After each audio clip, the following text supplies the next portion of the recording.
Sergio Perez's current F1 form isn't good enough for a car that's dominating the World Championship in the hands of Max Verstappen. Perez is in a qualifying slump that's beginning to look worryingly like a pattern rather than an anomaly and has lost massive ground in the supposed title fight. The gap was extended to a huge 69 points in the Canadian Grand Prix, where Verstappen won from a commanding pole and Perez had to engage in another salvage job from 12th to 6th. Red Bull wants Perez to forget about the title to recapture his best form, but that's not happening. So why not, and what problems does it cause for Perez and his team as they look to find a way out of what increasingly looks like a very worrying slump? Since opportunistically grabbing pole position for May's Miami Grand Prix, Perez has now failed to make Q3 in 3 consecutive races. And having put himself only 6 points adrift of Verstappen in the standings after winning twice in the first 4 Grand Prix, Perez has seen the gap balloon to almost 3 full victories worth of points. After Perez's Spanish Grand Prix recovery drive to 4th, Red Bull team boss Christian Horner said the increasing points gap to Verstappen would help to remove pressure from Perez's shoulders. Horner hoped it would let Perez rediscover his best form and repeated the message in Canada, where he said that Perez should stop thinking about the championship and just drive. But Perez hasn't been able to take that advice on board. His 4 errors in 8 qualifying sessions this season have all been different. The mysterious Melbourne brake locking episode for which the team couldn't find any obvious technical excuse, the Monaco Q1 crash, the Barcelona Q2 exit, and now a mess of a performance in mixed weather in Canada. In the same car, and it is the same car despite what conspiracy theorists will claim, Verstappen has 7 Q3 appearances, 5 pole positions and 6 front row starts. His sole early exit in qualifying came in Saudi Arabia, where he had a mechanical problem.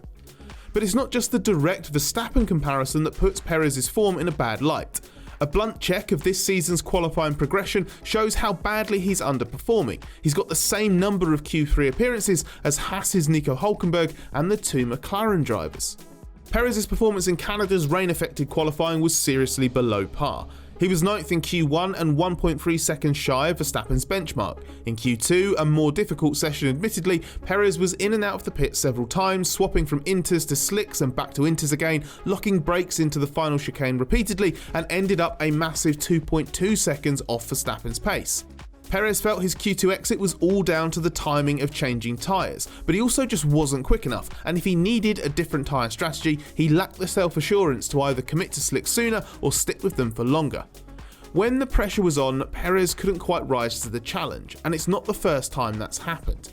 He seems to be encountering some kind of mental block or loss of confidence, where increasingly the decisions he's making in crucial qualifying moments are the wrong ones and he's paying a hefty price for them.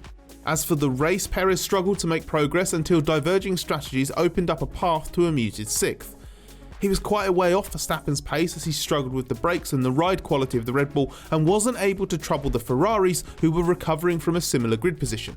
Ferrari was more competitive in Canada, so this wasn't as dramatic a failure as it would have been at some other races, but Perez simply wasn't quick enough to even challenge them in the Grand Prix, and you can't help but feel that Verstappen would have made more progress. The inevitable outcome of Perez's form is arguments from 2 ends of the spectrum. One extreme is shouting that Perez is a poor driver in a great car and that's all there is to it. The other claims that he's being clearly screwed over by Red Bull in some way. Verstappen's car is better, Perez doesn't get given upgrades, or Perez is being held back because he started the season too close to Verstappen. It's that kind of accusation. Neither of those situations reflect reality. Perez is a very good driver and he's quicker than people give him credit for, but he's not a one-lap specialist, he never has been. Red Bull is not sabotaging him or giving him inferior equipment though. It's produced the fastest car in F1 and Verstappen can drive it supremely quickly week in week out and Perez can't. Obviously there is the nuance of what Red Bull aims to get from its car, how well it is or isn't suited to Verstappen, and how difficult it is for other drivers to replicate Verstappen's performance. Verstappen is Red Bull's North Star and prodigiously talented, so as long as he can hang on to it and it's the fastest way for the car to be designed, Red Bull will ultimately care less if the second driver has more aggressive peaks and troughs trying to keep up. But this year's Red Bull doesn't seem to be so obviously tailor-made for Verstappen as perhaps the 2019 to 2021 Red Bulls were, because the new regulations haven't quite facilitated the same type of car behaviour. And Perez claimed as recently as Spain that this isn't like last season, where he struggled to keep up with how the car changed as it was made lighter and improved. He hasn't indicated it's a case of the RB19 being developed away from him, instead he knows what it needs, he just struggles to execute that. In blunt terms, it's a deficiency in ability relative to Verstappen rather than inferior equipment or treatment. And it's nonsense to believe Red Bull will be orchestrating this Perez downturn in some way. Yes, Red Bull knows it can win both championships with Verstappen alone because its car advantage is so big, but that doesn't mean the team is going to deliberately set back the second car. That's not how a top F1 team operates. It would be disrespectful to a lot of people who work immensely hard making sure Red Bull has two competitive cars, and it would be stupid to harm its own interests. There are no guarantees Verstappen will qualify on pole and win at every race. He might make a mistake, his team might make a mistake, he might suffer a car problem. If nothing else, Red Bull needs Perez to be right there, ready to pick up the pieces if anything happens to Verstappen. Doing anything to make Perez feel uncomfortable or less competitive directly harms that ambition. While Red Bull would prefer to avoid Perez slumping like this, it's not all bad because it makes for an incredibly serene situation for Verstappen. There's no tension in the team whatsoever when the second car is zero threat and there's nothing for Red Bull to manage. As much as people will try to claim that any Verstappen-Perez rivalry is fabricated, the fact is that sporadic moments of Perez challenging Verstappen has caused issues.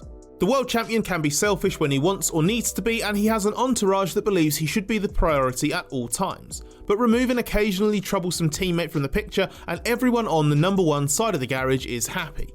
That's not meant to support any argument that Red Bull will want Perez to be performing like this, it's just a silver lining, as Red Bull's advantage means Perez's problems don't actually come with a massive downside at the moment. They get away with it this year because the Constructors' title is not at risk, and so far race wins have been safe too. In reality though, Perez's form is not a good thing for Red Bull, it's a long-term headache. These are reminders of Perez's limitations, and when the performance floor is this low, it does bring to mind the issues Perez's predecessors faced. That's not to say he deserves to be replaced, for he has shown higher peaks than Pierre Gasly and Alex Albon did, but it's a reminder of how seriously Red Bull takes its second car slumping. Consistent failures to reach Q3 are almost certainly not going to be the norm, but the question will be how long can Red Bull afford this level of performance longer term on the off chance Perez doesn't turn it around convincingly. The team will know the risk of what happens when rivals become more competitive, when it has a situation where points are at a premium, when having two cars at the front is not a luxury but a necessity. The last thing Red Bull wants or needs is to have a second car that's not in the mix. It will not be able to fight for the championship single-handedly with Verstappen forever, and sooner or later it will miss out on a win if Perez isn't there to pick up the pieces. Ultimately, Red Bull won't care if Perez is not in title contention, but that doesn't mean it can just put up with sustained underachievement.